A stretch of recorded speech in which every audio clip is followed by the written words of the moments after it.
2075, wow, nyaris menyentuh 2100 dan kita kembali di dalam logika berpikir, apakah ini memang sudah terlampau tinggi? Secara angka, secara historical, memang ini sudah terlampau tinggi. Secara teknikal pun, kalau kita bicara tentang overbought, oversold, yes, ini mungkin sudah overbought. Tapi kalau kemarin Anda perhatikan dari video yang sempat saya share di tanggal 3 Agustus yang lalu, saya sempat mengumumkan tentang ascending scallop. Karena kita bukan berhadapan dengan cup and handle kembali, tapi ascending scallop. Artinya, setiap kenaikan yang terjadi itu sangat wajar dan mungkin saja kita akan menemukan new high, new high, new high. Ya, dan apalagi malam ini kita disuguhkan dengan data non-farm payroll. Skenario-nya akan sangat mudah. Kalau misalkan Anda lihat potensi pergerakan dalam satu pekan terakhir sudah terlampau tinggi. Biasanya saya akan mencoba untuk melihat sampai detik-detik terakhir menjelang rilis data, kira-kira harga akan bergerak kemana. Kalau dia sudah terlampau tinggi, maka kemungkinan di saat rilis data itu akan terjadi vice versa atau pembalikan. Meskipun dengan catatan bahwa pembalikan ini bukanlah pelemahan untuk gold ataupun big reversal untuk gold. No, kita masih jauh untuk itu. Mungkin saja data ini hanya untuk menekan terlebih dahulu untuk gold.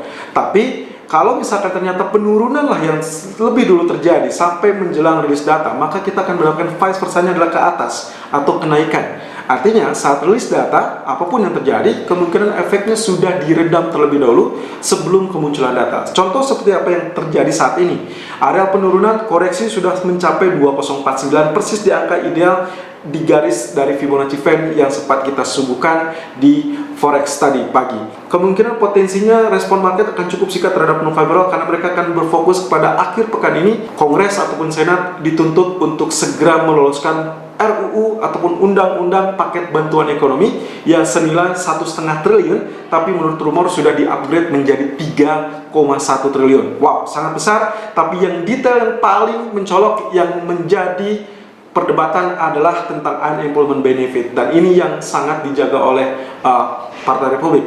Tapi kurang lebih Trump memiliki cara lain. Kalau misalkan ternyata Kongres ataupun Senat sampai akhir pekan ini tidak meluluskan, maka Trump akan melakukan executive order, di mana ini adalah hak privilege dari seorang presiden atau pimpinan negara. Dia bisa melakukan hal tersebut tanpa kesepakatan dari Dewan ataupun Senat. Sehingga kemungkinan potensi ini sangat-sangat layak dinanti. Kalau ini yang terjadi, persis seperti apa yang tadi malam sempat diumumkan, Trump sudah mengumumkan tentang payroll tax cut, artinya pemotongan pajak gaji, dan efeknya adalah pelemahan dolar. So, kalau ini terjadi, lalu kemudian saya membayangkan bisa saja ini efeknya adalah untuk sementara waktu, dan pada ujungnya nantinya akan menemukan expiry date ataupun habis waktu ataupun masa berlakunya, dan akhirnya dipaksa atau mungkin saja Senat ataupun Kongres akhirnya terpaksa untuk menyetujui ataupun meloloskan paket stimulus. So, tanpa stimulus, uncertainty akan tumbuh dan ekonomi AS akan sulit untuk berkembang ataupun pemulihan, dan itu adalah positif untuk gold. Sementara stimulus jika dikucurkan, permasalahannya adalah tingkat hutang AS akan semakin tinggi, dan itu pula akan mengakibatkan gold juga dalam fase kenaikan. So, apapun pilihannya, nampaknya gold tidak ada jalan pilihan lain selain naik ketimbang untuk turun. Kita lihat technical view untuk kali ini, apakah sangat layak untuk melakukan buy on dip atau mungkin saja kita harus melakukan sell. Technical view 7 Agustus 2020. Irfan untuk Agrodana. Technical view gold 7 Agustus 2020 per jam 12:03 waktu Indonesia bagian Barat. NFP Day atau Non-Farm Payroll Day yang akan dirilis nanti malam jam 19.30. But anyway, running price kini berada di 2058.40, sementara area low adalah 2049.90 dan high di 2075.10. Nah, berarti ini ada penurunannya karena tadi pagi kita sebetulnya dibuka di area 2064.50, sempat spike hingga 2075 lalu kemudian terkoreksi. Oke, terkoreksi sampai 2049, berarti sebetulnya dari areal yang sempat kita share untuk melakukan buy on dip seharusnya tadi sudah cukup bagus ya, karena kita sempat melakukan buy di kisaran 54 ataupun 56, lalu kemudian rebound ke 60. Jadi TP pertama kita sudah kena, tapi kita lihat ya untuk peluang berikutnya apakah ini masih layak untuk diikuti apa tidak. Anyway, areal tertinggi sudah sampai di area 75. Sementara areal yang Anda lihat di sini, daily chart menunjukkan trend channel area resistennya berada kurang lebih di area 81 ya. Semakin hari semakin naik karena kemarin kita mewaspadai area 70, lalu ternyata seperti yang lihat sendiri sekarang dia semakin naik di area 80. Nah, sementara itu Fibonacci expansion yang kita miliki area 61,8% berada di 2055 dan juga 100% berada di 2128. Artinya, kalau ini sampai berhasil sustain atau stabil di atas 55 terus, maka kemungkinan membuka peluang kemungkinan 80 disentuh lalu kemudian melanjutkan sampai kurang lebih 2128. Nah, ini yang sangat menjadi pertanyaan, apakah dia memang akan menembus 2100 atau tidak, karena ini sudah termasuk new all time high. Ingat, hampir setiap harinya dalam 2 pekan terakhir kita menemukan area new all time high. Nah, ini yang menjadi kendala, sangat-sangat terlampau tinggi.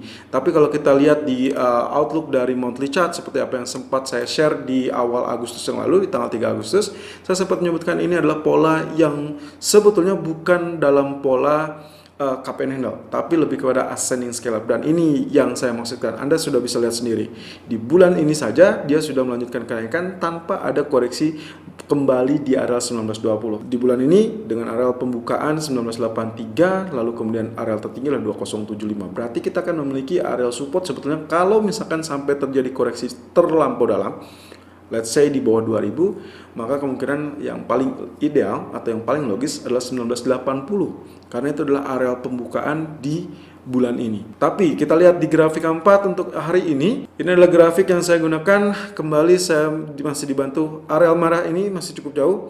Lalu kemudian saya menarik garis yang terbaru, area garis biru ini sebagai trendline kita. Dan seperti biasa, the power of trendline ini adalah potensi pergerakan yang sangat-sangat bisa diandalkan.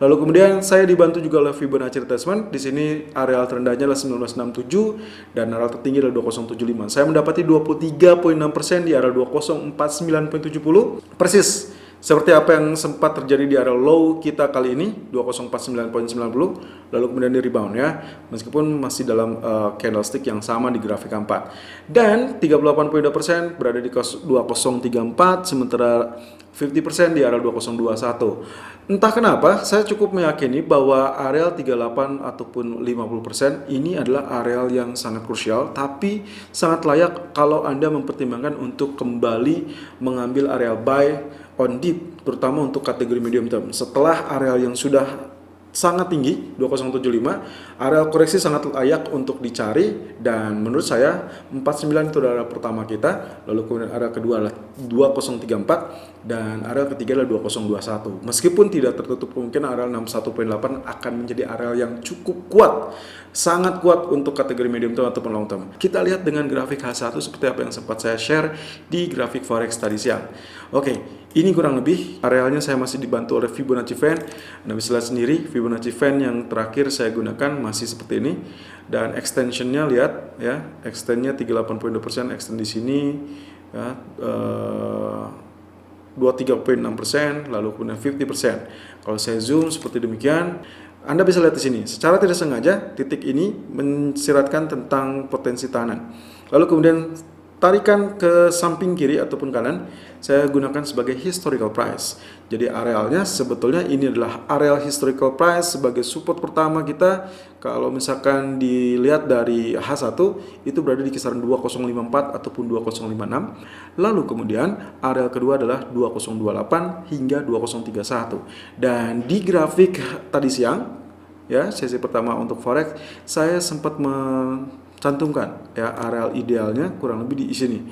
Ideal area for buy adalah 2048 sampai 2052, yang artinya tergelincirnya tadi sampai 2049.90. Kalau Anda manfaatkan di areal ini itu cukup bagus dan dia terjadi pantulan. Anda bisa lihat di sini tailnya menyentuh 2049 lalu kemudian naik sampai 2059.80. Wow. This is perfect ya. Itulah kekuatan dari trendline ataupun support resisten ataupun Fibonacci fan. Sebetulnya Fibonacci fan itu pun akan membantu Anda sebagai areal support dan juga resisten. So, historical price seperti demikian. Untuk kali ini saya melakukan buy on dip di 2054.30 ataupun 2056.50. Itu adalah area pertama kita dengan target pertama di 2060.70 ataupun 2065.50. Stop loss di 2047.00 atau otherwise Anda bisa melakukan alternatif strategi. Area ideal tadi 2048 hingga 2052 itu adalah area buy Anda, tapi TP dan SL silakan Anda sesuaikan.